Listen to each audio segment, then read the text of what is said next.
semuanya, selamat datang di podcast paling relate buat mahasiswa tingkat akhir, tempat ngobrol santai seputar dunia perkuliahan, khususnya tentang satu hal yang bikin overthinking, yap, tugas akhir. Karena ternyata tugas akhir itu bukan cuma soal ngetik dan revisi guys, tapi juga soal mental, rasa capek, dan bingung mulai dari mana. Kemudian juga ada drama revisi yang kadang nggak ada habisnya. Apalagi kalau lihat teman-teman lain udah sidang duluan. Wah, kadang langsung insecure sendiri. Tapi tenang, kalian nggak sendirian kok. Dan hari ini kita bakal ngobrolin semua ini bareng narasumber kita yang keren. Beliau paham banget dunia mahasiswa dari berbagai sisi. Selamat datang Ibu Emma Anastasia. Fix nih, podcast hari ini bakal menarik banget karena kita bakal bongkar realita dunia tugas akhir yang jarang diceritain. Jadi buat yang lagi dengerin, jangan kemana-mana ya. Oke, sebelumnya perkenalkan aku Fadil yang akan memandu untuk podcast kali ini. Saya izin bertanya ya ke Ibu untuk podcast kali ini mengenai tugas akhir. Baik Bu, sebelumnya kita bahas dulu ya Bu. Jadi di Diploma 3 Kebidanan sendiri vokasi UNS ini untuk tugas akhirnya itu seperti apa Bu? Apakah skripsi atau mungkin ada laporan tugas tertentu gitu? Oke, mungkin yang bikin takut skripsi ya, padahal kita jauh dari skripsi. Karena kita bidan, jadi kita belajarnya nanti tugas akhirnya bentuknya continuity of care. Jadi kita mendampingi dari hamil, kemudian kita mendampingi saat bersalin, sampai nifas dan pemilihan alat kontrasepsi. Jadi kita mendampingi terus kasusnya, sampai nanti ibunya memilih KB apa yang tepat untuk beliaunya, gitu. Berarti seperti laporan gitu nanti ya Bu? Iya, laporan kasus. Oh iya, laporan kasus. Nah, tapi Bu, biasanya meskipun ini nggak skripsi, bentuknya laporan kasus, tapi itu tetap bikin mahasiswa stres dan overthinking. Nah, kira-kira Bu, kenapa ya kok bisa sampai bikin stres dan overthinking? Mungkin ini ya, kata-kata tugas akhir tuh di benak mahasiswa itu seperti momok ya. Padahal sebenarnya kalau kita lihat ini tahap akhir yang harus kita capai. Dan tidak lama gitu waktunya, jadi mungkin yang bikin overthinking, wah tugas akhir harus ketemu dosen, bimbingan, revisi, kita buang itu dulu. Mungkin itu sebenarnya yang bikin takut. Iya sih Bu, bener banget. Kadang tuh yang bikin kita tertekan itu bukan dari luar, tapi memang dari diri kita sendiri. Dan pasti ini relate banget buat teman-teman yang ada di luar sana. Nah, kira-kira Bu, hal apa sih yang paling sering jadi kendala mahasiswa saat mengerjakan laporan tugas akhir tersebut? Kalau kendala mungkin balik ke masing-masing mahasiswa ya. Ada yang karena demotivasi, mungkin dari dia sendiri kurang motivasi ya karena sudah takut duluan ya, atau karena kita lagi mengikuti kasus pasiennya atau kliennya itu biasanya slow respon. Mungkin kalau di kita lebih ke itu daripada ke hal-hal lain yang sifatnya teknisi. Tapi kalau kita kebidanan masalahnya lebih ke kliennya gitu. Jadi memang masalahnya itu di kliennya Bu? Iya, di ibu hamilnya yang susah dihubungi. Oke, berarti meskipun nanti mahasiswanya itu mungkin unggul di akademik, tapi kalau memang kliennya juga tidak bisa dikomunikasikan dengan baik, jadi suatu yang menjadi kendala. Iya, benar. Jadi balik lagi kayak buju-bujuan ya dalam tanda kutip, ketika dari awal dia lurus terus ternyata pas TA dapat pasien yang slow respon, ibunya tidak komunikatif, tidak kooperatif, yaitu yang menghambat gitu.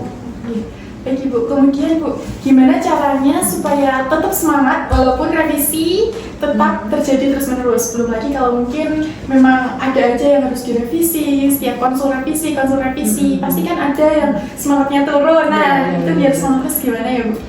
Konsul revisi adalah sebuah kepastian ya, nggak mungkin langsung ACC, pasti nanti revisi. Dan setiap orang kan beda-beda ya, ada yang dosen A revisi 2 kali selesai, dosen B mungkin revisi 8 kali baru selesai. Siapa tuh? Nanti saya akan mengalami. Tidak pandang bulu. Nah kalau itu balik lagi ke masing-masing, kita targetnya mau apa sih? Mau selesai dalam 3 tahun atau mau nambah semester? Kalau mau nambah ya silahkan bersantai-santai. Tapi kalau mau selesai dalam 3 tahun, mau cum laude wisuda bareng teman-temannya, ya sudah itu yang jadi motivasinya. Jadi soal motivasi juga ya Bu, biar semangat. Sama ini ya, timnya dalam bekerja mungkin atau dalam mengerjakan TA. Ketika teman-temannya semangat, otomatis kan akan membawa vibes bagus ke kita juga. Oh iya. Baik, semoga nanti teman-teman yang di luar sana yang lagi banyak-banyak revisi nih bisa lagi semangat ya setelah dengar penjelasan dari Ibu. Nah, kira-kira Bu, penting nggak sih support system selama mengerjakan skripsi? Oke. Menurut Fadil, support system itu internal atau eksternal yang paling ini berperan? Kalau menurut saya sendiri yang paling berperan itu Pacar. kalau dari aku dari internal sih Bu, soalnya meskipun eksternal mungkin kayak butuh dan ada, tapi kan yang memang bisa menggawi diri kita sendiri ya cuma diri kita sendiri. Iya, benar, Yang bisa benar. diandalkan cuma diri kita sendiri. Jadi kalau ternyata nanti suatu-waktu support systemnya dari eksternal tadi kok ternyata mungkin hilang atau mungkin kayak berubah, nanti malah mempengaruhi diri kita juga. Jadi Iya, kalau benar. menurut saya support system yang paling berperan itu ya diri kita sendiri. Iya, benar. Jadi itu yang paling penting ya, dari kita dulu ada kemauan, ada tekad. Sekalipun itu keluarga kita, ketika kita mengerjakan TA, qadarullah ya, misalnya keluarga kita bermasalah, itu akan membuat kita ikut ini naik turun ngerjain TA-nya gitu. Jadi kita ikut terpikir kenapa ya, karena keluarga orang tua saya lagi bertengkar misalnya, itu akan mempengaruhi kita. Tapi kalau dari dalam diri kita udah kuat dulu, saya mau 3 tahun ya sudah, tanpa tanpa didampingi teman sekitar atau apa tadi istilahnya, support sistemnya misalnya dari teman sendiri, itu kita sepertinya tidak perlu ya. Itu kalau TA sudah sendiri-sendiri, jarang yang TA saya mau ikut sama Fadil terus kita kemana-mana berdua, nggak bisa gitu. Jadi udah hidup masing-masing, tanggung jawab masing-masing gitu. Jadi ini memang sudah tergantung kembali ke diri sendiri.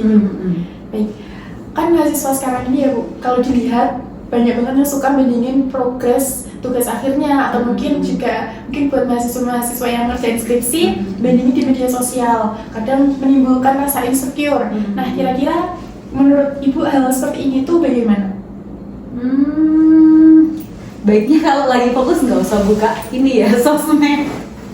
Karena kalau misalnya kita gampang terpengaruh, wah ini udah bimbingan dengan Bu ini, itu akan mempengaruhi mental kita ya. Akhirnya kita, aduh gimana, jadinya panik. Kalau panik ya nggak bisa berpikir jernih gitu. Jadi kalau hal-hal yang mengganggu sudah singkirkan aja gitu. Ya teman-teman, jadi buat masalah tugas akhir tadi ada beberapa motivasi yang mungkin bisa kita tangkap nih dari apa yang udah disampaikan oleh Ibu Emma. Nah Bu, sekarang kita masuk ke mitos dan fakta. Apa nih? Ayo. Oke, yang pertama ya Bu, buat ini mitos atau fakta. Kalau mahasiswa yang sering revisi berarti dia ini kurang pintar. Sering revisi berarti kurang pintar ya? Gimana ya? Ya ada benernya. Kecil proporsinya, tapi rata-rata mungkin kalau yang sering revisi, kadang ada yang ke dosen itu misalnya sudah dikasih masukan dia tidak mencatat, akhirnya besok balik lagi, loh ini kemarin sudah dikasih masukan kenapa nggak direvisi gitu. Jadi memang ya ada pengaruhnya, bukan yang kurang pintar ya, mungkin pas itu lagi capek-capeknya karena kita berbarengan sama praktek ya. Nah itu membuat seseorang jadi kurang terdidik, akhirnya harus bolak-balik gitu. Jadi ini Itu mitos. Ya faktanya dikit, tapi banyak mitosnya. Oke, baik Ibu. Kemudian untuk mitos atau fakta nih, kalau misalnya ngerjain tugas akhir itu bikin harus begadang setiap hari. Fakta. Kalau begadang selesai nanti. Jadi kembali lagi ke masing-masing ya. Kalau kita tipenya suka begadang, suka kerja di jam-jam tahajud, jam-jam 3 ya otomatis kan kita begadang ya. Tapi kalau sukanya bekerja di pagi hari ya mungkin bisa. Tapi kalau begadang itu sudah dipastikan 90% rata-rata mahasiswa begadang. Berarti ini udah kayak jadi kebiasaan gitu ya Bu?